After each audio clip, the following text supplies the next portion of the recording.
બનાસકાંઠાના દાંતીવાડા ડેમમાં કોન્ટ્રાક્ટરના પુત્રની હત્યાનો મામલો સામે આવ્યો છે। માછીમારોનો કોન્ટ્રાક્ટર કરતા યુવાનના પુત્ર પર હુમલો કરવામાં આવ્યો છે અને મોડી રાત્રે 4 શખ્સોએ પુત્ર પર હુમલો કર્યાનો આરોપ છે।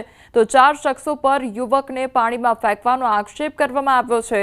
યુવકે બહાર નીકળવાનો પ્રયાસ કરતા શખ્સોએ ધક્કો માર્યો હતો। અંગત અદાવતમાં હુમલો કર્યાનો ખુલાસો। તો અગાઉ માછલી કાઢવા બાબતે ઝઘડો થયો હતો।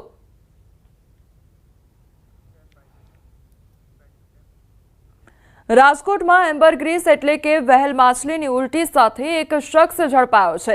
ગ્રાહક શોધતો હતો તે દરમિયાન એસઓજી દ્વારા ઝડપી પાડવામાં આવ્યો છે। આજી ડેમ ચોકડી નજીકથી વિરમ બાવળિયાની એમ્બરગ્રીસના જથ્થા સાથે ઝડપી પાડવામાં આવ્યો છે।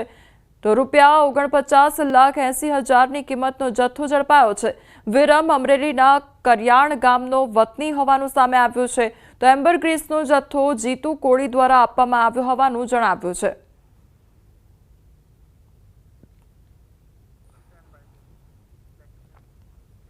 અમદાવાદની ગાયકવાડ હવેલી પોલીસે 34 ઘરફોડ ચોરીને અંજામ આપનાર આરોપીને મુંબઈથી ઝડપી પાડ્યો છે। કાલુપુર વિસ્તારમાં ઘરફોડ ચોરીના કિસ્સાઓ વધતા પોલીસ તપાસ હાથ ધરવામાં આવી હતી। આ દરમિયાન પોલીસને એક ઘરના કાચ પરથી ફિંગરપ્રિન્ટ મળી આવ્યા હતા। આ ફિંગરપ્રિન્ટનો એફએસએલ રિપોર્ટ કઢાવતા આરોપીનો પતો લાગ્યો હતો અને તે મુંબઈ રહેતો હોવાનું માલુમ પડતા જ પોલીસે મુંબઈ પોલીસની મદદ લઈ આરોપીને ઝડપી પાડ્યો છે। આરોપી સફી નાનપણથી ચોરી કરવાની ટેવ ધરાવતો હતો અને જુગાર ન રમવા માટે પૈસાની જરૂર હોવાથી તેણે ચોરી કરવાનું શરૂ કર્યું હતું। ચોરી કરવા માટે વહેલી સવારે મુંબઈથી ટ્રેનમાં બેસી અમદાવાદ કાલુપુર રેલવે સ્ટેશન ઉતરતો હતો। તો રેલવે સ્ટેશન પાસેના વિસ્તારમાં બંધ મકાનમાં ચોરી કરતો હતો। સવારે ચોરી કરી રાત્રે ફરી મુંબઈ પહોંચી જતો હતો। આ આરોપીને અટક કરવા માટે મુંબઈ પોલીસ ક્રાઇમ બ્રાન્ચની મદદ લેવામાં આવી હતી અને એમણે પોતાની રીતે આ આરોપીની તપાસ કરતા એમને મળી આવ્યો હતો। એમણે ત્યાં અરેસ્ટ કર્યો હતો આરોપીને આ ગુનાના આધારે અને ત્યારબાદ અમે આ આરોપીની કસ્ટડી લઈ અને ગાયકવાડ હવેલી પોલીસ સ્ટેશન લાવી એની પૂછપરછ કરી અને પૂછપરછ દરમિયાન જાણવા મળ્યું કે આ આરોપીએ અગાઉ અમદાવાદ શહેરમાં 3 અન્ય જગ્યાએ પણ ઘરફોડ ચોરી કરી હતી। સુરતમાં ભાજપના નેતાઓ કાયદાનું છડેચોક ઉલ્લંઘન કરી રહ્યા છે ત્યારે નેતાજીએ એવા તો સીન સપાટા માર્યા કે પોલીસ પણ મૂક પ્રેક્ષક બની છે। નેતાજીએ પોલીસના જાહેરનામાના લીરે લીરા કાઢી નાખ્યા છે। વોર્ડ નંબર 24ના પ્રમુખ પ્રકાશ ખેડનારે જાહેર માર્ગ પર કેક કાપીને જન્મદિવસની ઉજવણી કરી। તો ઉધનામાં આવેલા સાંઈબાબા સોસાયટીના ગેટ પરની આ ઘટના સામે આવી છે। કાર્યકર્તાઓ સાથે ફટાકડાઓ ફોડી જન્મદિવસની ઉજવણી કરવામાં આવી। તો જાહેર માર્ગો પર જન્મદિવસની ઉજવણી કરવા પર સુરત પોલીસ દ્વારા પ્રતિબંધ મૂકવામાં આવ્યો છે। પ્રકાશ ખેડનારના જન્મદિવસની ઉજવણીનો વિડીયો સોશિયલ મીડિયામાં વાયરલ થઈ રહ્યો છે। કાયદો બધા માટે એક સમાનનો દાખલો બેસાડવા માટે હવે અનેક સવાલો થઈ રહ્યા છે।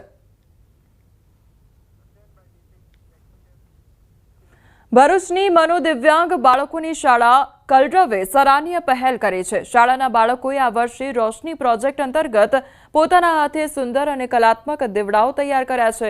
મનોદિવ્યાંગ બાળકો છેલ્લા 3 મહિનાથી આ દીવડાઓ બનાવી રહ્યા હતા, જેની પાછળ કલરવ શાળાનો ઉદ્દેશ્ય દિવ્યાંગ બાળકોને સમાજમાં આત્મવિશ્વાસ સાથે જીવવાનો હતો। બાળકોએ દિવાળીના તહેવારને અનુલક્ષીને સુંદર કલાત્મક કોડિયા બનાવ્યા છે, જેને કલર કરવા, એનું સુશોભિત કરવા, એનું પેકિંગ કરી અને અમે આ વર્ષે આપને ભરૂચની જનતા સમક્ષ રજૂ કરી રહ્યા છે। આ બાળકોએ ખૂબ આનંદ અને ઉત્સાહથી આ કોડિયાનું સર્જન કર્યું છે કે અમારા દીવડા કોઈ ખરીદશે અને એમના ઘરમાં ઉજાસ થકી અમારા જીવનમાં પણ વિશ્વાસ અને ઉત્સાહનો પ્રકાશ ફેલાવશે એ આશા સાથે અમારા બાળકોએ દીવડા બનાવ્યા છે। હાલ સમાચારોમાં બસ આટલું જ। વધુ સમાચાર માટે આપ જોતા રહો ન્યૂઝ 18 ગુજરાતી। નમસ્કાર।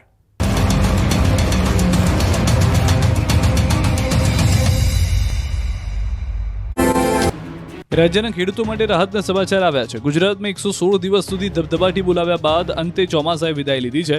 ગુજરાતમાં વર્ષ 2025નું ચોમાસું પૂર્ણ થઈ ગયું છે। હવામાન વિભાગે ગુજરાતમાંથી ચોમાસાની સત્તાવાર વિદાયની જાહેરાત કરી દીધી છે। આ વખતે રાજ્યમાં સામાન્ય કરતાં 6 દિવસ લાંબુ રહ્યું ચોમાસું। સામાન્ય રીતે 110 દિવસ રહેતી હોય છે ચોમાસાની સિઝન, પરંતુ આ વખતે 116 દિવસની સિઝન રહી। તો 2024માં 126 દિવસનું રહ્યું હતું ચોમાસું। ચોમાસાની વિદાય પ્રક્રિયામાં 24 દિવસ લાગ્યા। 16 સપ્ટેમ્બરથી શરૂ થઈ હતી પ્રક્રિયા। अभी हमारा राज्य से जो विड्रॉल ऑफ मानसून लाइन है पूरा हमारा राज्य से